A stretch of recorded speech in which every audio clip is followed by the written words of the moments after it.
So meron naman tayong bagong unit guys. Sobrang solid nito kasi ang accessories nito worth 800,000. So BMW R90 na 2021 model. Ang odo is 2,000 kilometers lang. Pakita ko sa inyo anong mga upgrades na nilagay niya dito. So naka-original na Akrapovic na exhaust. So full system yan guys. So full titanium yan guys. Full system na full titanium. So ito rin yung stock niya na exhaust na headers guys. So kasama rin. At syempre yung stock na exhaust na original Akrapovic din to. So meron pa siyang extra na exhaust na MIVV. So original din yan guys. Pang R90 rin. So nakita nyo kaliwa yung sulat imbis dito. So pang R90 rin. So naka-Kineo wheelset na rin siya guys. So tubeless na rin siya sa mga hindi nakakaalam. Ang presyo nito is around 200 plus thousand. So naka-original na rin siya na all-in suspension. Syempre kung gusto niyo ibalik yung stock na suspension, nandito pa rin kasama yung stock parts. So ito yung box ng original na all-ins. So naka-Adriani na rin yung front suspension nito guys. Palit na rin yung loob niyan. Palit na rin guys yung kanyang belt cover machine. Syempre nandito pa rin yung stock niya. Ito yung box niya guys. Makita niyo naman no, original.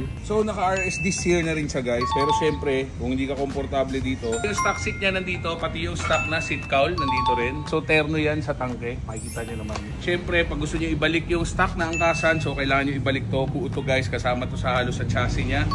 So ito yung angkasan nandito para maikabit nyo rin yung kanyang rear fender pagka gusto niya ng stock. Pero syempre ba't kakabit mo pa yung stock? Ang ganda-ganda na ng forma. Syempre pati crash guard niya na original nandito pa rin guys. Syempre guys pati rear set niya naka-Rizoma na. Pero syempre yung stock niya na footrest nandito pa rin guys. Pati yung mga shift lever nandito lahat. So, kumpleto siya guys. So, signal light na ito guys, palit na rin yan. So, kung gusto niyo ng stock, nandito kasama pa rin syempre. So, pati signal light na ito guys, naka-Rizoma Club na rin. So, pati likod yan guys, naka-integrated na yung tail light, saka signal light. Syempre, Rizoma pa rin yan. Pati steering damper guys, naka-all-ins na rin yan. At syempre, fully adjustable yan. Syempre, pati brake fluid cap niya, naka-option 719 na. Left and right, parehong naka-option 719. Syempre, pati yung adjustable levers, option 719 na rin yan. Pati bar and side mirror, syempre Rizoma rin. Tapos adjustable din yan guys, natutupi.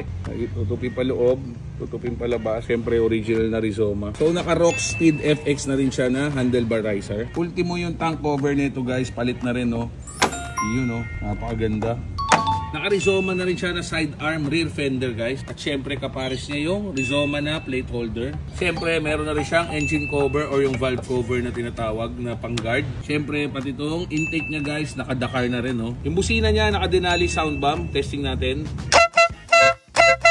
At syempre hindi mawawala yung soft bag na BMW Motorrad. So makita natin guys, ganito yung kabitan niya. Pwedeng walang bag, pwedeng may bag. Tapos medyo malaki to guys, maraming nalalagay no. So hindi ko nagkakamali, waterproof din to. Kaya lang babagal kayo kasi nakalagay oh, max nyo 130 lang. Ang max na timbang is 5 kilos lang. Syempre importante lang may lagayan ko ng tools, ORCR, RFID at saka yung mga gamit nyo. Syempre 2,997 kilometers lang ang tinatakbo. Sigurado ako gusto nyo marinig yung sound check nito. So parinig natin ang full system na R90.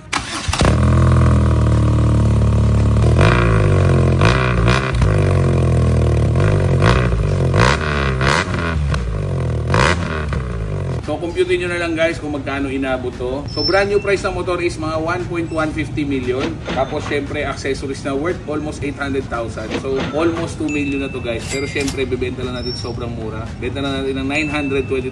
Syempre negotiable yan guys. Tawag lang kayo sa akin. Madali po akong kausap. Message nyo ako sa page ko, Jetlaw Rider.